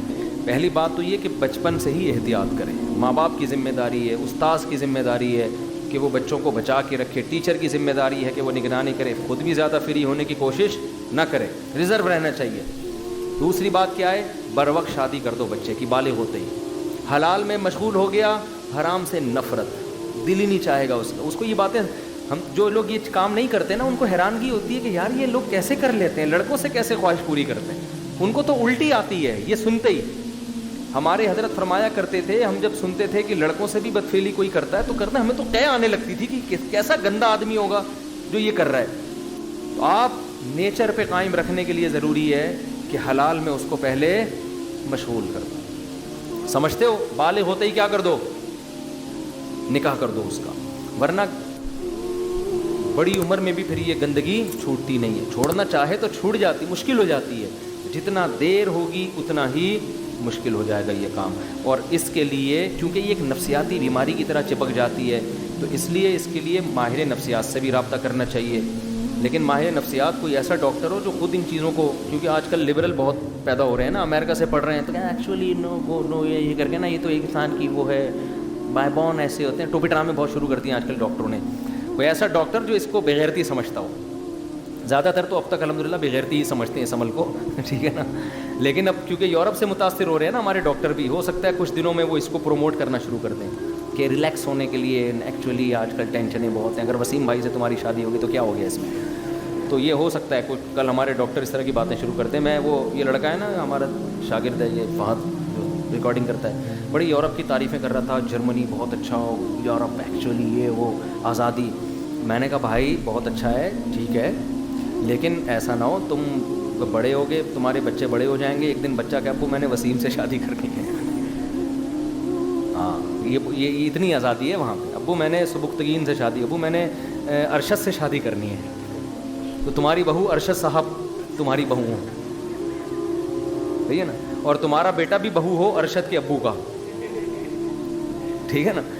تو اتنی آزادی یہ اچھی نہیں ہے. تو وہ تو گورے تو اس کو صحیح سمجھتے ہیں, سارے گورے صحیح بھی نہیں سمجھتے. ایک گورے کا بھی آئے وہ رو رہا ہے کہ میرا بیٹا نیلسن منڈیلا سے یا مائیکل جیکسن ٹائپ کے کسی آدمی سے شادی کر رہا ہے, یعنی کوئی بندہ, مجھے تو انگریزوں کے نام نہیں آتے, نیلسن منڈیلا نکال دینا ہوئے, یہ نیلسن منڈیلا ایسا نہ ہو چلا جائے یہ. تو وہ رو رہا ہے کہ میرا بیٹا, کیونکہ ان میں بھی بہت سے لوگ ابھی تک فطرت پہ قائم ہیں. ابھی ٹائم لگے گا ان کو پوری قوم کو بگڑنے میں, پوری قوم ابھی ان کی نہیں بگڑی ہے. ظاہری نقشوں کو دیکھ رہا تھا. اس کی سزا کیا ملی؟ اللہ فرماتے ہیں کہ اس کے باغ پر رات کے وقت کوئی آفت آئی ہے اور صبح وہ کف افسوس ملنے لگا اور اس کو توبہ کی توفیق ملی اور کہنے لگا یا لیتنی لم اشرک بربی احدا, کاش میں اپنے رب کے ساتھ شریک نہ کرتا. یہ بھی ایک نوعیت کا شرکی ہے کہ آپ اپنے آپ کو خدا سمجھنے لگیں اور اپنی محنت کو سمجھنے لگیں کہ میں جو کروں گا مجھے اس کا رزلٹ ملے گا, خدا کے ارادے کا اس میں گویا دخل نہیں. تو یہ قرآن نے ایک مثال دی ایک باغ کی, جو کہا جاتا ہے کہ شام کے شہر رملہ میں, کوئی رملہ شہر ہے, وہاں پر یہ باغ کا واقعہ ہوا ہے. بعض مفسرین نے لکھا ہے واللہ عالم.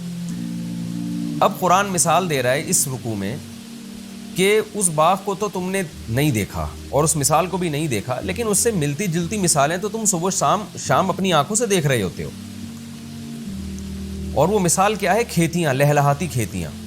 تو اللہ فرما رہے ہیں کہ کیا کوئی دنیا میں ایسی لہلہاتی کھیتی تم نے دیکھی جس پہ زوال نہ آیا ہو؟ ہر کھیتی کو اگر اپنے حال پہ چھوڑ دیا جائے تو رزلٹ میں کیا ہے, وہ خشک ہو کے ختم ہو جاتی ہے. یہ اس سے پتہ چلتا ہے دنیا دار فانی ہے. نہیں, جب آپ دیکھتے ہیں نا زمین میں ہل بوتے ہیں اور بہترین خوشنما کھیتیاں نکلتی ہیں, تو ہم تو چونکہ صبح شام یہ منظر اپنی آنکھوں سے دیکھ رہے ہیں کہ کھیتی نے آگے جا کے خشک ہونا ہے, پھر بالکل چٹیل میدان بن جانا ہے, ہم دیکھ رہے ہیں تو یقین کر رہے ہیں. لیکن اگر کسی کو فرسٹ ٹائم لایا جائے اور وہ لہلہاتے کھیت دکھائے جائیں تو وہ بھی یہ کہے گا بھائی یہ ہمیشہ ایسا ہی رہے گا. لیکن ہم اس دیکھ رہے ہیں دنیا میں کیسا زوال آتا ہے, زمین بنجر ہوتی ہے, خدا اپنی قدرت سے ہریالی پیدا کر دیتا ہے, حالانکہ اس بنجر زمین کو دیکھ کے لگتا ہے کہ کبھی یہاں کچھ پیدا ہو ہی نہیں سکتا, لیکن اللہ اپنی قدرت سے ہریالی پیدا کر دیتا ہے. جب ہریالی کر دیتا ہے, پھول بوٹے اس میں پیدا ہوتے ہیں, تو اس کو دیکھ کے لگتا ہے کہ یہ ہمیشہ ایسے ہی رہے گی, لیکن کچھ ہی وقت میں اللہ اس کو چٹیل میدان بنا دیتا ہے. تو یہ دنیا میں اتنی اکھاڑ پچھاڑ ہے, دنیا میں اتنا اتار چڑھاؤ ہے, تو تم اپنی موجودہ حالت اور اپنی دولت اور اپنی شہرت اور اس دنیا کی رنگرلیوں کو دیکھ کر دھوکے میں کیوں پڑے ہوئے ہو؟ جیسے کھیتی نہیں ہوتی اور پھر ہو کے ختم ہو جاتی ہے, تو دنیا بھی نہیں تھی, تم بھی نہیں تھے, پیدا ہوئے, پھلے پھولے, اور پھر تمہارے اوپر بھی زوال آنے والا ہے. تو یہ اس مثال سے قرآن یہ سمجھا رہا ہے کہ یہ دنیا دل لگانے کی جگہ نہیں ہے, تکبر کی اور اترانے کی جگہ نہیں ہے, اس پہ اتار چڑھاؤ ہوتا رہتا ہے. اس لیے قرآن آگے مثال دیتا ہے وَاضْرِبْ لَهُمْ مَثَلَ الْحَيَاةِ الدُّنْيَا, اے نبی آپ ان کے لیے بیان کر دیجئے دنیاوی زندگی کی مثال, کہ یہ دنیاوی زندگی جس پہ تم فخر کرتے ہو, دولت, شہرت اور لالچ اور ان سب چیزوں کے پیچھے بھاگ رہے ہو, کماء, اس کی مثال تو اس پانی کی طرح ہے, انزلناہ من السماء, جس کو ہم نے آسمان سے اتارا. یعنی صرف پانی کی طرح نہیں ہے, یہ پانی اور اس کے بعد جو کھیتیاں وجود میں آتی ہیں ان کی طرح ہے, اس پورے منظر کی طرح ہے جس کو آگے قرآن بیان کر رہا ہے. فاختلط بہ نبات الارض, پھر اس پانی سے زمین کی نباتات پھلتی پھولتی ہیں, ان میں ان میں ایک رونق پیدا ہوتی ہے، لیکن پھر اس کے بعد نتیجہ کیا نکلتا ہے؟ فَأَصْبَحَ حَشِيمًا، اس کے بعد دوبارہ وہ ریزہ ریزہ ہو جاتی ہے، تَذْرُوهُ الرِّيَاحُ، اور پھر ہوائیں اس کو بکھیر رہی ہوتی ہیں، کوئی حال نہیں ہوتا اس کا، ہوائیں ایسے بکھیر رہی ہوتی ہیں۔ وَكَانَ اللَّهُ عَلَى كُلِّ شَيْءٍ مُقْتَدِرًا، اس سے صاف پتہ چلتا ہے کہ اللہ ہر چیز پر قدرت رکھتا ہے، وہ جب چاہتا ہے ایک زمین کو رونق دے دیتا ہے، اور جب چاہتا ہے اس رونق کو ختم کر دیتا ہے۔ تو تمہیں بھی جب چاہے گا اللہ دولت دے دے گا، جب چاہے گا چھین لے گا، تو یہ تمہاری چاہت پر نہیں ہے، یہ حقیقت میں اللہ کی چاہت پر ہے۔ آگے اللہ تعالیٰ اس دنیا کی وہ مثال دے رہے ہیں جس کو دنیا کہا جاتا ہے۔ ابھی تو اس آیت میں مثال دی نا اللہ نے، ایک عمومی مثال دی ہے کہ پوری دنیا کی مثال یہی ہے۔ اب چونکہ دنیا میں دو چیزوں کو بہت زیادہ فوکس کیا جاتا تھا، خاص طور پر اس دور میں، آج ان میں ایک چیز کو فوکس کیا جاتا ہے، دوسری کو نہیں، لیکن اس زمانے میں لوگ فطرت پہ تھے، لہذا دو چیزوں کو دنیا سمجھتے تھے، ایک دولت اور ایک اولاد کی کثرت، جن میں خاص طور پر بیٹوں پہ بڑا فخر کیا جاتا تھا۔ یہ تو فیملی پلاننگ والوں نے انسان کی فطرت ہی مسخ کر دی ہے، تو اب وہ اولاد کی کثرت پہ فخر کے بجائے لوگ شرمندگی محسوس کرتے ہیں۔ یہ ایسے ہی ہے جیسے عورت کو چھوڑ کے لوگ مردوں کی طرف مائل ہو رہے ہیں، عورتیں مردوں کو چھوڑ کر عورتوں کی طرف مائل ہو رہی ہیں، جو لیسبین قسم کی اور یہ جو LGBT ٹائپ کے مرد پیدا ہو رہے ہیں۔ تو یہ نیچر سے بغاوت ہے نا، کہ جس چیز میں اٹریکشن تھی وہ اٹریکشن ختم ہو گئی۔ تو آج انسانیت نے نیچر سے بغاوت کر دی ہے، تو اولاد کی کثرت میں پہلے انسان فخر کرتا تھا، اس کو نعمت سمجھتا تھا، خدا کا تحفہ، بلکہ تکبر کرتے تھے لوگ کہ میری اتنی اولاد ہے، میرے اتنے بچے ہیں، اور ظاہر ہے وہ سہارا بنیں گے، ان پہ خرچ اتنا نہیں ہوگا جتنا اس کا آؤٹ پٹ ہوگا، یعنی اس کا جو رزلٹ ہوگا وہ اس میں انویسٹمنٹ اتنی نہیں ہے جتنا اس سے ارننگ ہوگی ہماری۔ وہ ہمارا دست و بازو بنیں گے، وہ ہماری بڑھاپے میں سہارا بنیں گے، یہ ساری چیزیں کفار بھی اس پہ فخر کرتے تھے۔ یہ تو فیملی پلاننگ والوں نے دماغ خراب کر کے نا اتنا جھوٹ بولا ہے کہ جو چیز انسان کے لیے سب سے زیادہ اٹریکٹیو تھی وہی ایک تانا بن چکی ہے، یعنی اولاد کی کثرت جس پہ ہمیشہ سے انسان فخر کرتا تھا، اب وہ ایک تانا بنا دی ہے فیملی پلاننگ والوں نے۔ تو یہ بھی فطرت سے بغاوت ہے، لیکن قرآن چونکہ اس دور میں نازل ہو رہا ہے جب لوگ اپنی فطرت پہ تھے، تو قرآن مثال وہی دے گا جو نیچر کے مطابق ہوگی۔ اس لیے اب قرآن دنیا کی ان دو چیزوں کی مثالیں دے رہا ہے جو دنیا میں سب سے زیادہ قابل فخر سمجھی جاتی ہیں۔ اس کی مثال دے کے قرآن کہتا ہے کہ المال والبنون زینت الحیات الدنیا، مال اور اولاد، یہاں جو البنون ہے نا، بعض مفسرین نے اس کا ترجمہ اولاد سے کیا ہے، تو پھر اس میں بیٹیاں بھی داخل ہیں۔ اس کو کہتے ہیں صنعت تغلیب، جیسے والد کے لفظ میں ہم جب تثنیہ بناتے ہیں تو والدین، کیا مطلب؟ دو والد، یعنی ماں کو بھی والد ہی کے لفظ میں داخل کر لیا۔ تو یہاں بھی البنون یہ گویا کہ ایک علامت ہے، اس میں بیٹیاں بھی داخل ہیں، اولاد کے معنی میں استعمال ہوا ہے۔ تو اس کی مثال اردو میں بہت آسان دیتا ہوں میں، ہم کسی سے پوچھتے ہیں آپ کے بچے کتنے ہیں، تو بچے میں بچیاں بھی داخل ہوتی ہیں، حالانکہ جو آپ کی لڑکیاں ہیں ان کو بچی کہا جاتا ہے یا بچیاں کہا جاتا ہے، بچہ نہیں کہا جاتا، بچے جو ہے بچہ کی جمع ہے۔ تو کیا مطلب؟ مذکر کا لفظ استعمال ہوتا ہے، مراد اس میں داخل جو مؤنث ہیں وہ بھی ہوتے ہیں۔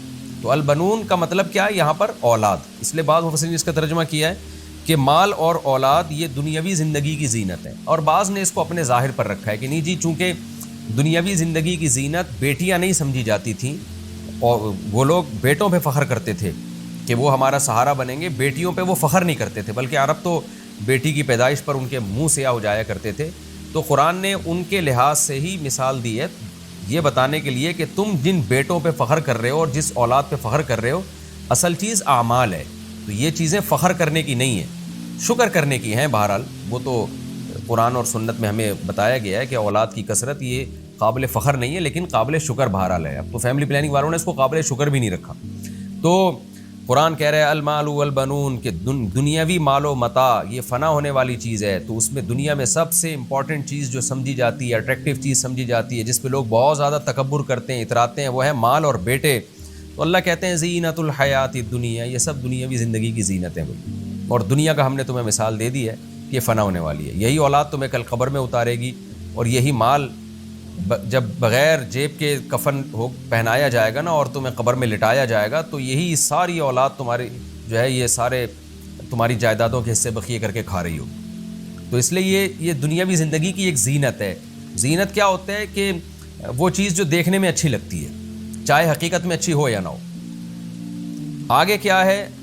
پھر سوال پیدا ہوتا ہے اللہ پھر وہ چیز جو صرف زینت نہیں ہے بلکہ حقیقت سے اس کا بڑا گہرا تعلق ہے اور وہ واقعی ہمارے لیے فائدے مند ہے، تو وہ کیا چیز ہے؟ اللہ فرماتے ہیں والباقیات الصالحات، باقی رہنے والی چیزیں وہ نیک اعمال ہیں، خیر عند ربک، وہ تیری رب کی نظر میں ان چیزوں سے زیادہ بہتر ہیں۔ یعنی اولاد سے اور مال سے زیادہ بہتر کیا ہیں؟ وہ ہیں باقی رہنے والی نیکیاں، کیونکہ وہ اس لیے بہتر ہے، ظاہر ہے سب سے پہلی بات ہے وہ باقی رہنے والی ہیں، تو ثواباً وہ ثواب کے اعتبار سے بھی یعنی بدلے کے اعتبار سے، وخیر عملا، اور ان سے آپ زیادہ امیدیں بھی لگا سکتے ہیں۔ آپ نہ اولاد سے بہت زیادہ امیدیں لگا سکتے ہیں کہ آپ اولاد سے لوگ امیدیں لگاتے ہیں نا کہ یہ کر کے دیں گے، یہ یوں کما کے دیں گے، یہ ہمارے کام آئیں گے، ہو سکتا ہے کام نہ آئیں آپ کے، اور یہ بھی ممکن ہے کہ وہ آپ کی زندگی میں ہی مر جائیں، آپ کے بڑھاپے سے پہلے ان کی موت واقع ہو جائے۔ اسی طرح مال یہ چھن بھی سکتا ہے، یہ مال آپ کو نقصان بھی پہنچا سکتا ہے، مال قتل و غارت کا ذریعہ بن سکتا ہے، ہو سکتا ہے آپ کے مالدار ہونے کی وجہ سے کوئی آپ کو قتل کر کے چلا جائے۔ تو مال اور اولاد کے بجائے آپ امیدیں کس سے لگاؤ؟ نیک اعمال سے، کیونکہ تیرے رب کے نزدیک نیک اعمال سے امیدیں لگانا یہ زیادہ بہتر ہے، اور نیک اعمال پہ جو آپ کو فیوچر میں بدلہ ملے گا وہ اولاد اور مال کے بدلے سے زیادہ بہتر ہے۔ اولاد اور مال کا بدلہ کیا ہے؟ آپ سمجھتے ہو میرا مال ہوگا تو فیوچر میں اس کے بدلے میں مجھے یہ ملے گا، میری اولاد ہوگی تو فیوچر میں اس کے بدلے میں مجھے یہ بینیفٹس ملیں گے۔ تو اللہ کہتے ہیں اعمال پر جو تمہیں مستقبل میں فائدے ملیں گے وہ زیادہ ہیں ان کے اعتبار سے۔ تو اس لیے نہ مال پہ فخر کرو نہ اولاد پہ، مراد اس سے صرف مال اور اولاد نہیں ہے، دنیا کی کوئی بھی نعمت وہ سب اس میں داخل ہے۔ باقی خوب سمجھ لیں اس آیت کا یہ مطلب ہرگز نہیں ہے کہ اولاد کی کثرت کی فکر نہیں کرنی چاہیے، وہ تو نیک اعمال میں داخل ہے کہ آپ اولاد کی کثرت کی اللہ سے امیدیں بھی لگائیں اور اللہ سے دعائیں بھی مانگیں اور اولاد کی کثرت کی خواہش بھی رکھیں، کیونکہ یہ تو قرآن و سنت کا حکم ہے۔ تو یہاں اولاد اور مال سے وہ مال اور وہ اولاد مراد ہے جو آخرت سے آپ کو غافل کر دے، جیسے کہ مشرکین مکہ جن کو اللہ نے بہت زیادہ بیٹے دیے تھے وہ اسی پہ فخر کیا کرتے تھے۔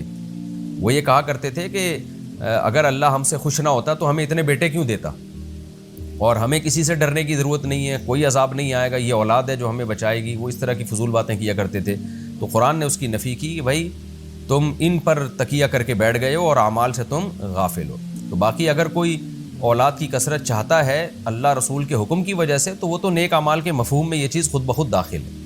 اسی طرح کوئی مال چاہتا ہے کہ میرے پاس مال زیادہ ہو اور نیت یہ ہو کہ اللہ اس کے رسول کا حکم ہے تاکہ میں خیر کے کاموں میں خرچ کروں اور لوگوں کے سامنے ہاتھ نہ پھیلاؤں، تو یہ مال پھر اللہ کے حکم کی وجہ سے مال کما رہا ہے، تو یہ نیک والباقیات الصالحات میں یہ داخل ہے، پھر یہ نیک اعمال میں داخل ہے، پھر یہ مال برائے مال نہیں ہے بلکہ تو شریعت کا حکم ہے۔ جیسے کہ رسول اللہ صلی اللہ علیہ وسلم نے فرمایا جو شخص تجارت کرتا ہے تاکہ لوگوں کے سامنے ہاتھ نہ پھیلائے، تو ایک روایت کا مفہوم ہے کہ اس طرح کا ایماندار تاجر قیامت کے دن پیغمبروں کے ساتھ ہوگا۔ تو اگر اچھی نیت سے مال کمایا جائے اور اچھی نیت سے اولاد کی کثرت رکھی جائے تو پھر وہ والباقیات الصالحات کے مفہوم میں داخل۔ اس آیت کی ایک اور تفسیر حضرت علی رضی اللہ تعالیٰ عنہ کی طرف بھی منسوب کی جاتی ہے، اس میں وہ کہتے ہیں الباقیات الصالحات سے مراد ہے بیٹیاں۔ حضرت علی رضی اللہ تعالیٰ عنہ فرماتے ہیں کہ اس سے مراد ہے بیٹیاں، اور اس کی دلیل کیا ہے، اس کا قرینہ کیا ہے کہ اللہ تعالیٰ نے پہلے بیٹوں کا تذکرہ کیا، المال والبنون زینت الحیات الدنیا، مال اور بیٹے یہ دنیاوی زندگی کی زینت ہیں، اور باقی رہنے والی صالح چیزیں، تو اس میں اللہ نے اعمال کا لفظ صراحتاً ذکر نہیں کیا۔ تو اس میں اس بات کا قرینہ ہے کہ عرب جو فخر کیا کرتے تھے بیٹوں پر کہ یہ ہماری زینت ہے، یہ ہماری ایک شو مارا کرتے تھے، تو اللہ نے اس کے بیٹوں کے بدلے میں اللہ نے ذکر کیا باقی رہنے والی وہ نیک عورتیں ہیں۔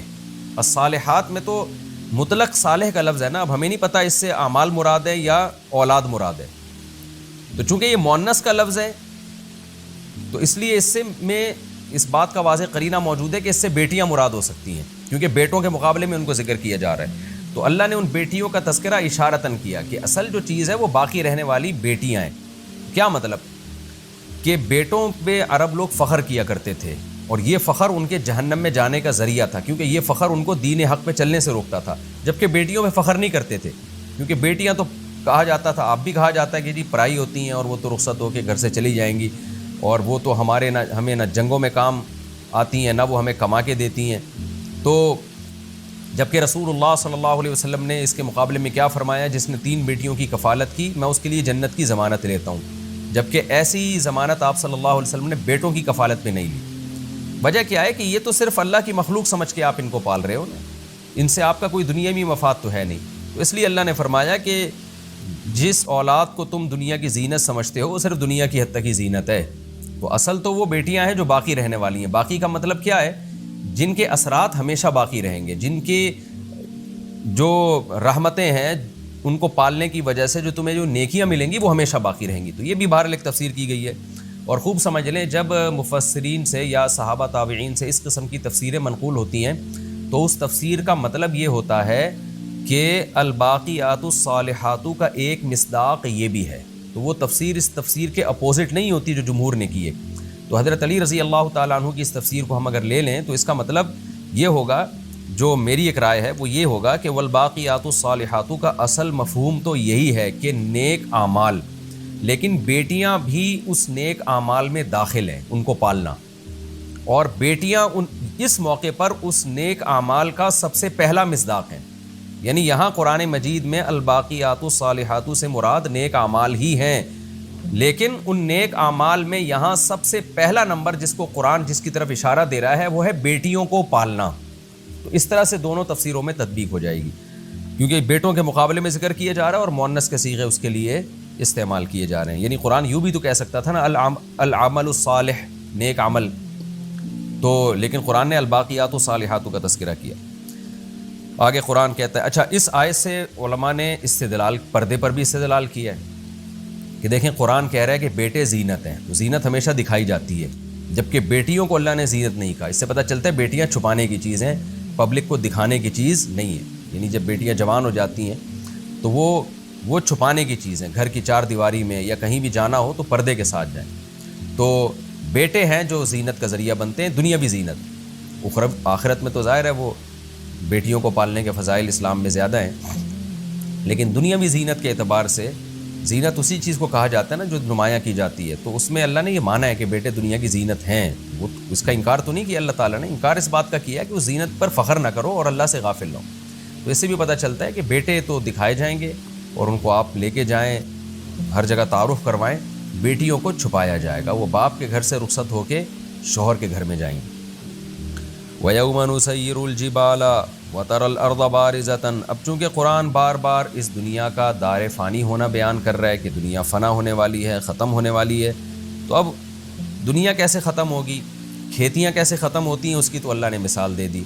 اب اللہ بتا رہا ہے کہ یہ دنیا بھی ایک کھیتی کی طرح ہے، تم پر بھی موت واقع ہوتی ہے، اس دنیا پہ بھی موت واقع ہوگی. تو اب اس دنیا پہ کیسے موت واقع ہوگی، قرآن اس کا تذکرہ کرتا ہے. وَيَوْمَ نُسَيِّرُ الْجِبَالَ، جس دن ہم پہاڑوں کو اپنی جگہ سے ہلا دیں گے. وَتَرَى الْأَرْضَ بَارِزَةً، اور تم دیکھو گے زمین کو چٹیل میدان، کیونکہ پہاڑوں کا ہلنا یہ بہت مشکل ہوتا ہے. تو اللہ نے بڑی مثال دی ہے تاکہ چھوٹی چیزوں کا ہلنا تمہاری سمجھ میں آ جائے کہ جب بڑے بڑے پہاڑ K2 اور ماؤنٹ ایوریسٹ جیسے پہاڑ اپنی جگہ پہ نہیں رہیں گے تو پھر کیا چیز اپنی جگہ پہ رہے گی. اللہ اس کو ختم کر دے گا اور زمین ایک چٹیل میدان بن جائے گی.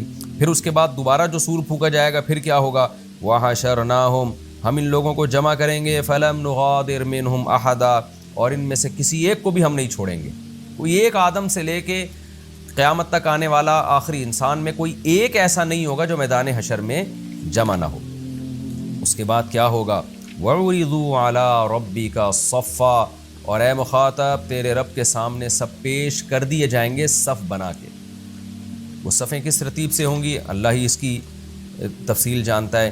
پھر اللہ خطاب کر کے کہیں گے لَقَدْ جِئْتُمُونَا كَمَا خَلَقْنَاكُمْ أَوَّلَ مَرَّةٍ، دیکھو جیسے ہم نے پہلی مرتبہ تمہیں پیدا کیا تھا وہ بھی ہماری قدرت تھی، اسی طرح آج تم ہمارے سامنے دوبارہ آ گئے، ہم تمہیں دوبارہ اپنے سامنے لے آئے. تو یہ بار بار جو ایتھیس اور ملحدین کے فضول باتیں کرتے ہیں نا، اس طرح سے انسان یوں کر کے وجود میں آیا ہے، تو اس کی نفی ہو رہی کہ پہلی دفعہ بھی ہماری قدرت تھی. یہ تو تم نے دیکھ لیا منی سے انسان بنتا ہوا تو تم نے کہا یوں بنا ہے، نہ دیکھا ہوتا تو تم لاکھوں کروڑوں سال تک فلسفے ہی پیش کرتے رہتے کہ یہ پہلی دفعہ بنا کیسے ہے. کوئی بھی نہیں مانتا کہ یہ منی کے قطرے سے 9 مہینے میں بن کے ماں کے پیٹ سے باہر آ گیا، کوئی بھی نہیں مانتا یہ. اور پتہ نہیں کیا کیا تھیوریاں پیش کی جاتی اور اس پہ کیا کیا فضول دلائل گڑے جاتے. تو اللہ کہتے ہیں ہم نے پانی کے قطرے سے تمہیں ماں کے پیٹ میں 9 مہینے میں بنا کے نکال دیا، اور پہلی دفعہ بھی بہت عجیب طریقے سے تمہیں پیدا کیا تھا، کسی کو مرد کسی کو عورت بنایا، پھر ان کے ملاپ سے پھر نئی نسل تیار کی، پھر ان کے ملاپ سے، یا پتہ نہیں صدیوں سے یہ عمل ہوتا چلا آ رہا ہے. جیسے پہلی مرتبہ ہم نے تمہیں بنا دیا، دوبارہ ہم نے قبروں سے لا کے اپنے سامنے کھڑا کر دیا ہے.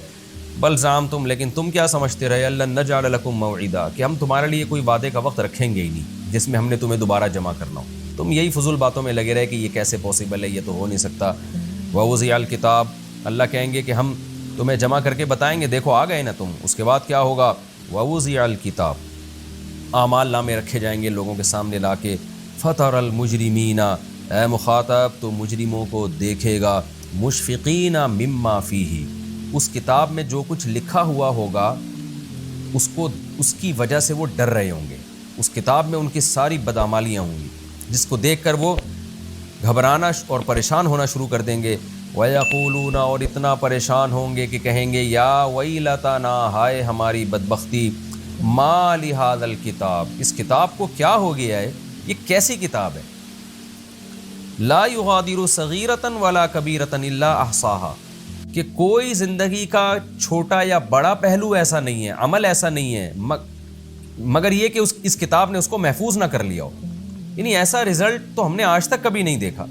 کوئی ایک معمولی سا ذرہ بھی اس کتاب نے نہیں چھوڑا. حدیث میں آتا ہے، قرآن میں آتا ہے نا، یعلم خائنۃ الاعین، اللہ آنکھوں کی خیانت کو بھی جانتا ہے. ذرا سی آپ کی نظر ادھر ادھر ہوتی ہے نا غلط، اس کو بھی اللہ جانتا ہے. تو ایک ایک چیز لکھی جا رہی ہے اس میں، اور قرآن کہتا ہے واقعی ایسا ہی ہوگا. وَوَجَدُوا مَا عَمِلُوا حَاضِرًا، جو کچھ انہوں نے عمل کیا ہوگا نا اس کو اپنے سامنے موجود پائیں گے.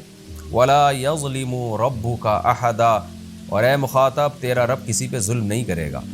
کیا مطلب، ایسا نہیں ہوگا کہ کوئی بدعملی کی نہ ہو اور تیرے رب نے اس اعمال نامے میں زبردستی لکھ دی ہو، اور ایسا بھی نہیں کرے گا کہ کوئی بدعملی کی نہیں ہو اور اللہ اس کی سزا دینا شروع کر دے.